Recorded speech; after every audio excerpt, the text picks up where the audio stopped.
Երբ Հայաստանի քաղաքացիները կկարողանան առանց վիզայի մուտք գործել եվրոպական երկրներ, հստակ ժամկետներ չեն նշվում, որքան էլ Հայաստանը ամբողջ գործընթացն ապահովի, որոշումը եվրոպական կողմի տիրույթում է, նշեց ներքին գործերի նախարարը Եվրամիության հետ վիզաների ազատականացման գործընթացի շրջանակում կայացած մամուլի ասուլիսին, հավելեց Հայաստանը մեծ աշխատանք պետք է իրականացնի։ Երկխոսության մեկնարկից հետո մենք հնարավոր սեմ ժամկետում պիտի ապահովենք որակով եւ պատշաճ կերպով բոլոր գործողությունների կատարումը եւ 2-3 տարվա կտրվածքով ենք մեր առջև խնդիր դրել այս process-ը ապահովելու, ընդ որում ես չէի հավակնի նմանատիպ նույնիսկ ժամկետ հնչեցնելու, եթե պայմանական այս պայծրությամբ կենսաչափական համակարգի ներդրման արդեն վերջին փուլում չգտնվեինք։ Ըստ նախարարի, առավելագույնն են անելու, որ ժամկետներն ավելի կրճատվեն, չմոռանալով գործընթացն ապահովել որակով։ Եվրոպական հանձնաժողովի ներկայացուցիչի խոսքով շատ կարճ ժամանակում լավ առաջընթաց կա, սակայն պետք է հասկանալ, որ սա մեծ պահանջներ ենթադրող գործընթաց է։ Ավարտին Եվրոպական միությունը եւ Հայաստանի Հանրապետությունը պետք է համոզեն Եվրամիության անդամ 27 պետություններին, որ գործընթացը իրատեսական է եւ ավարտուն։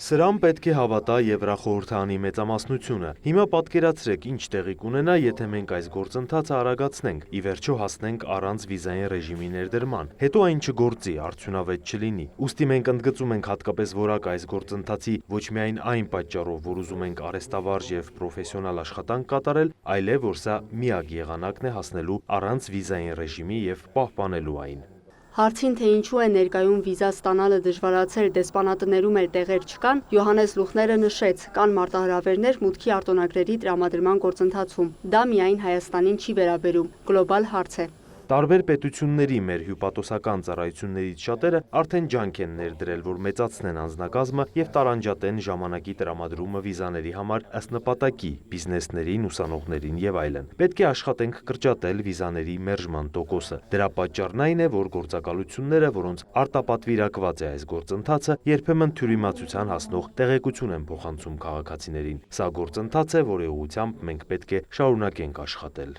Եվրոպական հանձնաժողովի ներկայացուցիչի խոսքով ներկայում ավելի շատ վիզաներ են տրամադրում Հայաստանի քաղաքացիներին, ինչպես նաև մուլտիվիզաների քանակն է ավելացել։ Ներքին գործերի նախարարն էլ տեղեկացրեց, որ 2019-ին Հայաստանի քաղաքացիներին տրվել է 51,000 շենգենյան վիզա, 34,8%-ը եղել է բազմակի մուտքի, 2024-ին տրվել է 86,300 շենգենյան վիզա, 43,5%-ն էլ եղել է բազմակի մուտքի։ Վիզաների մերժման մակարդակը մնացել է համեմատաբար կայուն, 13,2% է եղել 2019 թվականին, մի փոքր ավելի դրական պատկեր ըստ էության ունենք 2024 թվականին, որտեղ արձանագրվել է 12,4%։ Այն մտահոգություններին, որ վիզաների ազատականացումից հետո Հայաստանի քաղաքացիների արտահոսքի եւ այլ երկրներից ներհոսքի խնդիր կարող է առաջանալ, նախարարը նշեց, եթե Հայաստանն ու եվրոպական կողմը գնահատեին, որ կան նման ռիսկեր, այս կետին չէին հասնի։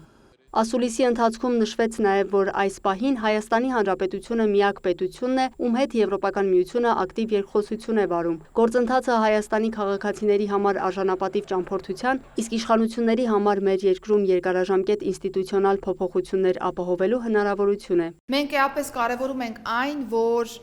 առաջընթացի զեկույցում առաջանցիկ տեմպեր են արձանագրվել հատկապես զգայուն այնպիսի ոլորտների համար, որոնք վերաբերում են կենսաչափական փաստաթղթերին, կենսաչափական համակարգին, սահմանների կառավարմանը, միգրացիայի եւ ապաստանի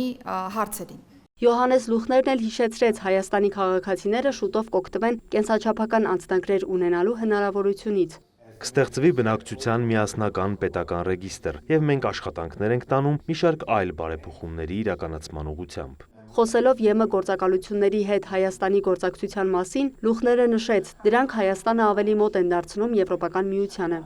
Գործակալությունները դուռ են բացում իրավապահ ավելի լավ համակարգի կայացման, սահմանների ավելի արդյունավետ կառավարման համար։ Կարծում եմ վիզաների ազատականացումը պետք չէ դիտարկել որպես առանձին գործընթաց։ Զուգահեռ մենք պարտավորություն ենք ստանձնել ավելի շատ ներդրումներ ապահովել, նպաստել հետազոտական, կրթական ոլորտների զարգացմանը, նաև մշակութային փոխանակումներին։ Լուխների խոսքով վիզաների ազատականացումը դիտարկում են որպես Եվրոպական միության եւ Հայաստանի միջև այս ամբողջ գործընթացի միայն մեկ էլեմենտ։ Լիանա Խաչատուրյան, Էդգար Դավթյան, լուրեր։